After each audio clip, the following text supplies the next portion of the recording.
All right, hey class. So today we're going to talk about the second step of our Wassily-Kandinsky project. Step one, of course, was to draw your lines and shapes. Our checklist, let's review it, is to have 2 large shapes, 3 small shapes. They can be geometric or Kandinsky shapes, as well as 3 large lines. Large lines mean they're as big as my hand, like this spiral, or go all the way across the paper like this curvy line. I also have a zigzag hidden in here. As well as 5 to 7 small lines. When I say small lines, I'm talking different types. I have a curlicue, mouse ears, castle, a dotted line, dashed line, all different types of lines. Now, I have not scribbled on my paper. I have not filled it up to where I can't see anything else. I have just made lines where I had open spaces, up to 7 of them. So now it's time for color. Now, the first thing that we're going to do with our color is to trace. Now I see that I've got something in the window, so let me move that. Perfect. Now, here's the thing with tracing. I'm using a crayon, purple crayon on my heart. And that is pretty difficult to see, right? How do I make it darker? Yes, I press harder. So that might require me to press a little bit harder with my crayon and go back and forth. That doesn't mean I'm scribbling. It just means I'm making this line heavier. Sometimes if you press hard enough, you might have little crumbs come off your crayon because your crayon is made of wax. That's okay. You can just brush them off like this and keep on going. You don't have to color so hard that you're breaking crayons like the Incredible Hulk. Just hard enough to where we really see those lines. You will do this repeat after me, every single pencil line that you have. Now some of you are like, oh my Mrs. Jerk, that's so much. Well, you just got done drawing all of these with a pencil and enjoyed it and could handle it. We're just gonna go back with your crayon and add those details. I'm choosing different colors. I'm thinking about how I want different colors around my work, knowing that I trace my lines, and whatever color I trace around my shapes, that's gonna be the color that I color in my shapes. So what color is my heart gonna be?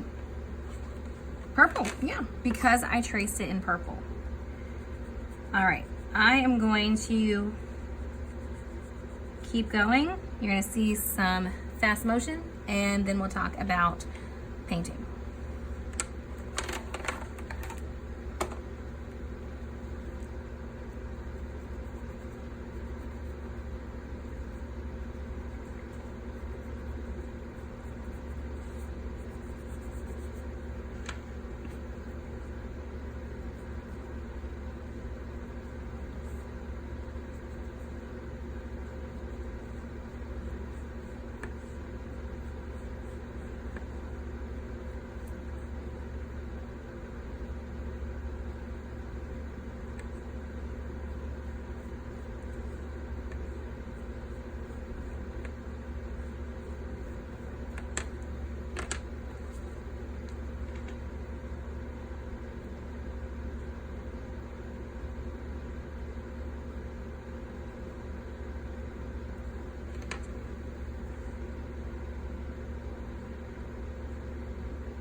Okay, now I'm done tracing everything. That's called also outlining. So now it's time to color in my shapes.